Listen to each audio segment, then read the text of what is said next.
Welcome to Live Impact News on WCNC Plus. It is so great to be with you on this Saturday. I'm Siobhan Riley. The time right now is 7 o'clock. Hope you're having a great weekend and hope you are enjoying the rain. I know that many people don't look forward to rain, but we desperately need it. We have been hearing the meteorologists talk about how we desperately need the rain.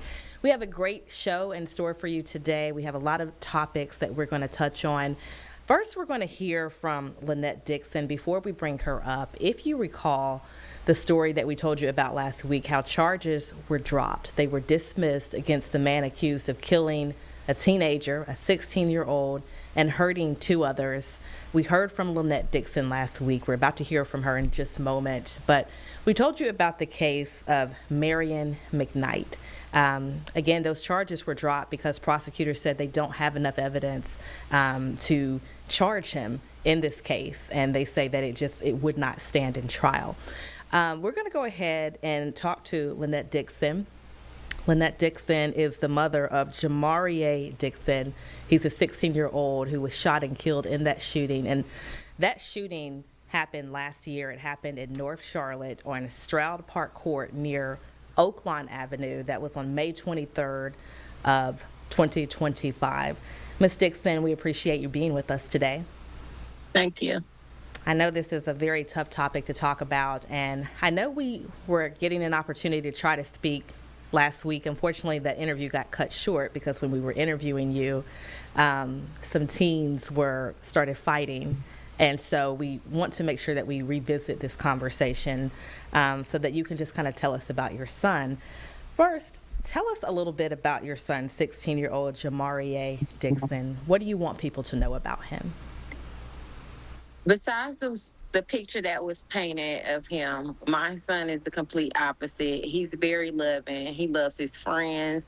He loves his family. He's just a very loving individual, very smart,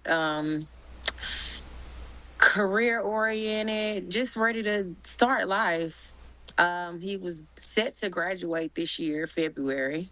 Of course, that didn't happen, but he was ready to start looking out for some colleges, some college football teams. And you are seeking justice for your son. And just to give the other side, surveillance footage, it showed McKnight walking toward his home when he was followed and confronted by multiple people. Prosecutors, they've been arguing that he was trying to avoid the victims. Investigators claim McKnight and the victims were members of the same gang and that McKnight was trying to get out of the gang. What do you say to that? So that was a news story that was created just recently after the February the 19th courthouse attack. The original story began with some missing marijuana and the individual only arguing with the one individual that was paralyzed. My son was never in the story from the beginning. I was assured that my son didn't take part in the situation that led up to him getting killed or the discord that transpired before the shooting. So that narrative that was created was actually in response to that courthouse attack. And for those who don't know, when you talk about the courthouse attack, you're talking about your son's father. That story made national headlines when your son's father was caught on camera attacking the suspect in the case at the time, correct? Yes, and that instant emotion just took over him because that individual that shot my son, he actually came to visit my son 2 days prior to the incident. These young men were all friends.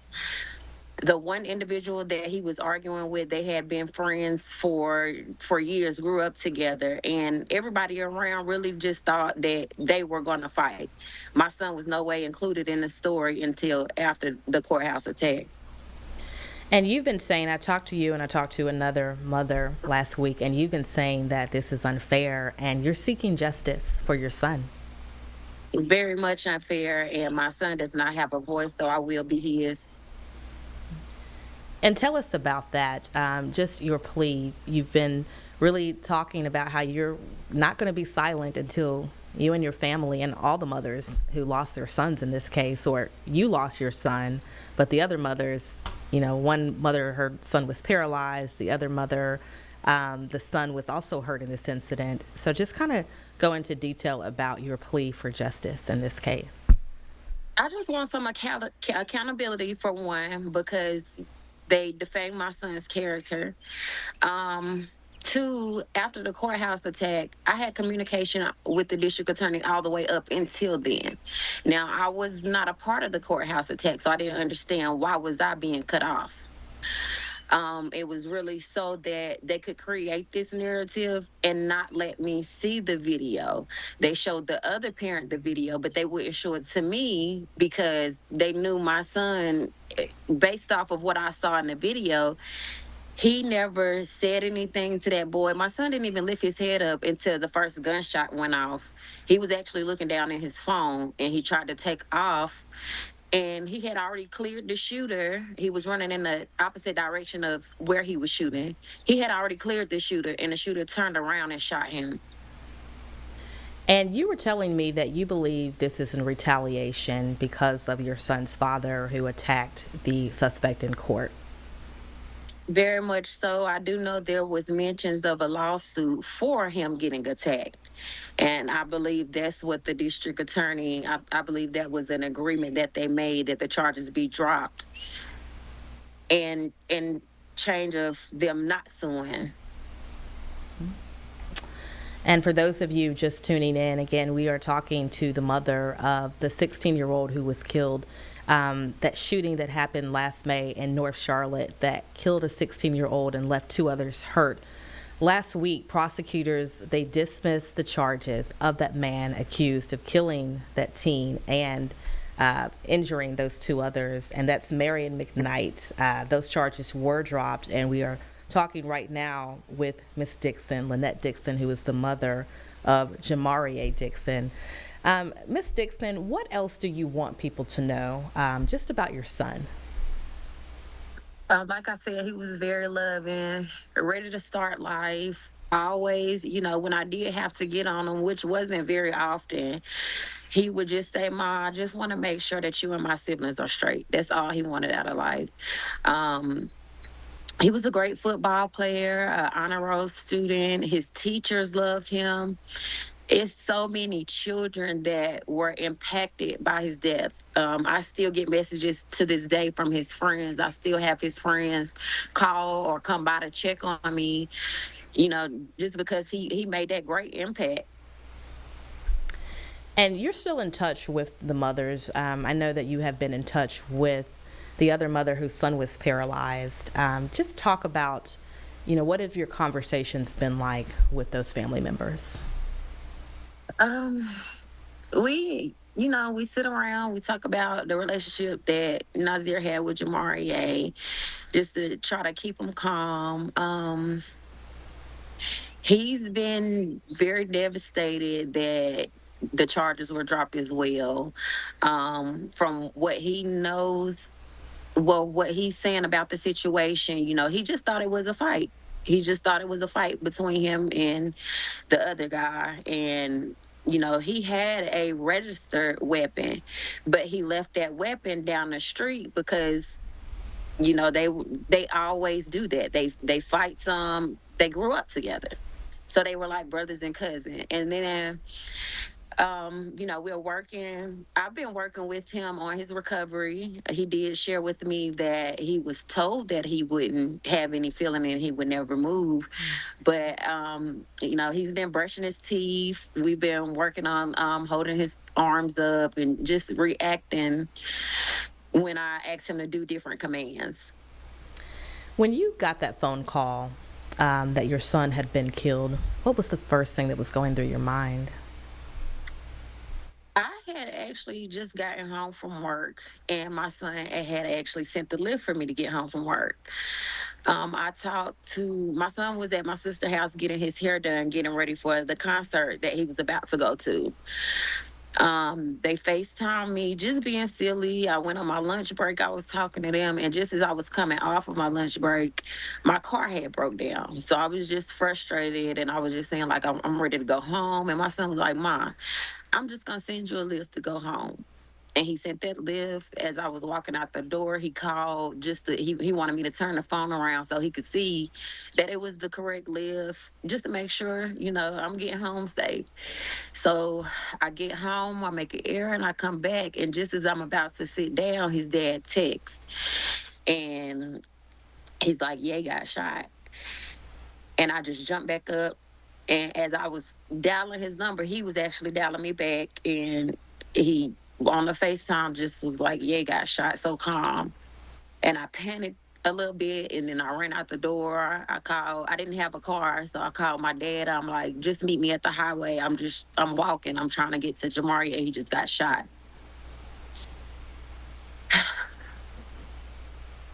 So, as I was walking, I think my family found out before I did, because as I was walking, I didn't call anybody. I didn't even call my son. I was just trying to get to the hospital. My brother saw me walking and he scooped me up. We got to the hospital and it was just hectic from there. Yeah. We also spoke with Talitha Perry last week, and that was one of the mothers that you have been in contact with. And her son, Mr. Perry, was the one who we were talking about earlier, who was paralyzed. He is now paralyzed after that shooting. And Miss Perry says, quote, "Where is the justice? Where is CMPD? Where is the district attorney? Where is Mecklenburg County?" She says, "You are not doing your job. You're making me feel like we're the defendants." What is your response to that? I feel absolutely the same. This whole case, I even had the district attorney telling me, like, oh, you're doing the job of detectives, you're doing our job. And that was because I was coming to them with so much information. The the defendant's cousin actually attended my son's funeral, and I was in contact with them because, like I said, they grew up together, they were family. My son has a little brother in the defendant's family. So I was talking to the cousins and they were just telling me, like, it wasn't meant for Jamari. They had set it up. It was a setup for Nazir, because they thought that Nazir had took Marion's gun, in which, like I said, the defense thought it was, they used marijuana as a code word for guns. So the defense, not the defense, but the district attorney thought it was actually missing marijuana, but it was actually a gun. Um, and it was a setup. You can tell from the gym, his cousin left the bag in there with the gun in it for him. Why are you leaving out of the gym with two bags and you came in with one? You see on the video, he hands the bag back to his cousin. And, we know that it was a setup. I've submitted evidence to the district attorney that this was a setup, and they refused to even acknowledge the evidence. And Miss Dixon, with less than 2 minutes left, what's next for you and the families? I'm going to keep trying. My feet are going to stay on the ground, and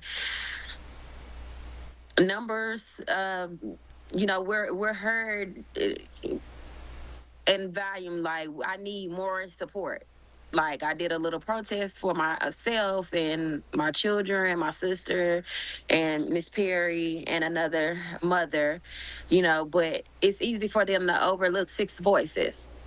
So, just by looking at the video and seeing my son's innocence, I know that it has been national news. I need support from the individuals of Mecklenburg County that can see that this was clearly not self-defense, for one, and then especially on my son's behalf. All right, Ms. Dixon. And just also, we want to point out that we did reach out to the district attorney's office. I did try to get an interview with them. They would not give us an interview, but again, they did say prosecutors argue that he was trying to avoid the victims in this case. Again, surveillance footage shows that McKnight was walking toward his home when he was followed and confronted by multiple people. And investigators claim that McKnight and the victims were members of the same gang, and that McKnight was trying to get out of the gang. Ms. Dixon, we really appreciate you talking to us. I know this is a tough topic to talk about as you continue to seek justice for your son. We really appreciate your time. Thank you. Thank you.